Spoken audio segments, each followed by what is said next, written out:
A paz do Senhor, meus queridos irmãos, quem fala aqui é o pastor Edivaldo Oliveira. Você está no canal Minuto com Deus e eu tenho uma palavra de Deus para o seu coração. Amém? Eu peço que você ouça essa mensagem até o final. Eu peço que você nos ajude a divulgar esse vídeo, compartilhando com seus contatos, enviando para os seus grupos, e você pode nos ajudar, independente da rede pela qual você estiver nos acompanhando, se inscrevendo no nosso canal, seguindo a nossa página, curtindo aí as nossas postagens. Essa é uma forma de você ajudar a apoiar esse projeto. Amém? Eu quero pedir que você coloque também aqui nos comentários o seu pedido de oração. Eu estou vendo aqui pessoas entrando aqui no Instagram. A Rosileia colocou: ore por mim, pastor. A Silvia Souza está nos acompanhando. A Clô Bento: a paz do Senhor, irmã, que Deus te abençoe. Coloque o seu pedido de oração. Eu vou compartilhar uma palavra bem breve e no final nós vamos orar uns pelos outros. Lembrando sempre que a oração de um justo é poderosa em seus efeitos. Deus responde à oração que é feita em nome de Jesus. Então, eu peço que você que está nos acompanhando, escreva isso aqui nos comentários. Eu creio no poder que há em Jesus. Escreva isso. Eu creio no poder que há em Jesus. E em seguida você pode colocar aí o seu pedido de oração. Amém? Nós vamos orar juntos no final. Irmãos, eu queria compartilhar uma palavra que Deus colocou no meu coração hoje, que está num livro da Bíblia, que é pouco lido, pouco se prega sobre essa carta de Paulo aqui, que é a carta de Paulo a Filemon. É um livro pequenininho, tem um capítulo apenas, mas ele fala muito ao nosso coração, o Espírito Santo fala muito ao nosso coração. É sempre assim, quando nós paramos para refletir na palavra de Deus, quando nós tiramos um tempo de qualidade para Deus falar conosco, Deus fala ao nosso coração. Então hoje eu estava lendo esse livro aqui, o livro de Filemon, e eu quero refletir junto com você, eu quero meditar aqui nessa palavra e pedir sempre ao Espírito Santo que nos traga a revelação, a clareza, o entendimento, não é? A Bíblia não é um livro só para ser lido. A Bíblia é um livro que tem o poder de transformar a nossa vida. Então eu peço a você que leia comigo aqui. Eu quero ler Filemon, do verso 4 ao verso 7. Filemon não tem assim, capítulo 1, capítulo 2, não. Filemon é um capítulo apenas, e quando a gente vai ler, a gente lê versículos ou lê o capítulo todo. Eu vou ler aqui do versículo 4 ao versículo 7. Essa versão que eu vou ler é da Bíblia A Mensagem, tá bom? Então pode ser que ela esteja um pouquinho diferente, mas ela não muda o contexto. Diz assim, são palavras do apóstolo Paulo, tá? Olha o que ele está dizendo. Toda vez que seu nome é citado em minhas orações, eu digo, graças a Deus. Tenho ouvido que você ultrapassa os demais cristãos no amor e na fé que tem no Senhor Jesus. Continuo orando para que a fé que temos em comum continue a se manifestar nas coisas boas que fazemos e que as pessoas reconheçam Cristo em tudo isso. Eu quero ressaltar aqui esse final que eu li. Para que a fé que temos em comum continue a se manifestar nas coisas boas que fazemos e as pessoas reconheçam Cristo em tudo isso. Olha só, cada movimento que nós fazemos em direção a Deus tem um efeito positivo na nossa vida e acaba afetando de uma forma direta ou indireta a nossa família, o nosso trabalho, os nossos amigos e até a nossa comunidade. Quando nós cremos em Deus, quando nós entregamos a nossa vida a Jesus, a nossa vida é transformada. A palavra diz que aquele que está em Cristo é nova criatura. As coisas velhas se passaram e eis que tudo se fez novo. E essa mudança que o Senhor opera em nós não se resume a uma mudança interna. A mudança que Deus faz em nós, ela primeiro atinge o nosso coração.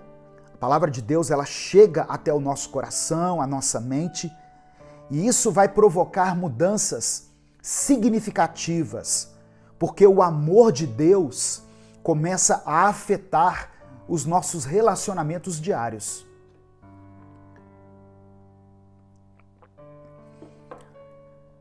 Aqui nessa passagem que foi lida, dois homens mencionados pelo apóstolo Paulo tiveram a sua vida profundamente transformada pelo Evangelho. São esses homens, Filemon e Onésimo, o amo e o escravo, o senhor e o escravo. Esses homens não tinham ideia de como a vida social deles seria mudada de uma forma radical a partir do momento em que eles passaram a crer em Jesus. Paulo costumava ditar as suas cartas, como a carta que foi enviada, por exemplo, aos Colossenses. Mas essa carta aqui, em especial, ela foi escrita de próprio punho, como se fosse uma mensagem de homem para homem, um assunto que não dizia respeito a alguém, somente aos dois ali.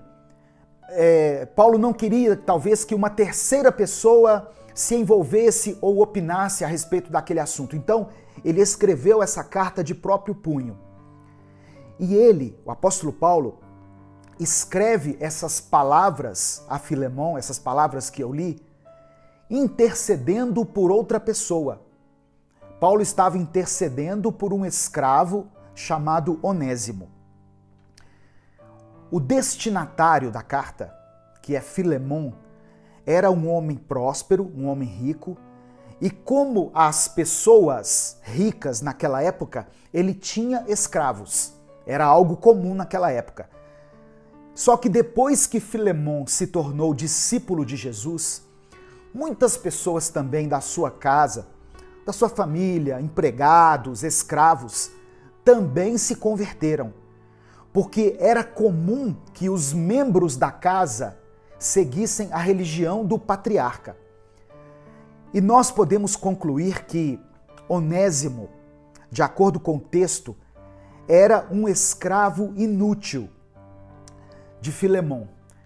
Onésimo era um criador de problemas, mas que agora havia se convertido. Só que ele acabou fugindo e viajando centenas de quilômetros até chegar ao lugar onde Paulo estava preso. E ali ele se firmou na fé. E é por causa dessa relação de fé em comum que Paulo intercede para que Filemon liberte Onésimo da sua condição de escravo. Aí eu continuo a leitura. Agora eu quero ler do verso 8 ao verso 10. Filemon, do versículo 8 ao versículo 10. Olha só. É pensando nisso, Paulo está dizendo. Pensando em quê? Pensando, eu volto lá no verso 7, na fé que nós temos em comum. É pensando nisso que vou pedir um favor a você. Na condição de embaixador de Cristo e agora prisioneiro por causa dele, eu não hesitaria em ordenar se fosse necessário. O que Paulo está dizendo? Se fosse preciso, eu dava uma ordem, mas eu vou fazer um pedido, eu vou te pedir um favor. Ele diz assim, eu prefiro fazer um pedido pessoal. aqui na prisão eu adotei um filho, digamos assim. E aí está ele, entregando pessoalmente esta carta. Onésimo. Antes ele era inútil para você, agora é útil para nós dois. Filemon era uma pessoa conhecida de Paulo e de Onésimo, mas ele tinha um papel diferente na vida de cada um deles. Paulo era para Filemon um pai em Cristo. Era como se fosse um pai espiritual, alguém por quem ele tinha afeição. Paulo era um hóspede bem recebido na sua casa. Paulo era o seu pastor. Paulo era amigo íntimo de Filemon. Já Onésimo era um escravo que Filemon tolerava, talvez com dificuldade. Ele era um perturbador da paz e agora um ladrão e um fujão. Porque quando o escravo fugia, ele costumava roubar o seu senhor e levar alguns pertences com ele.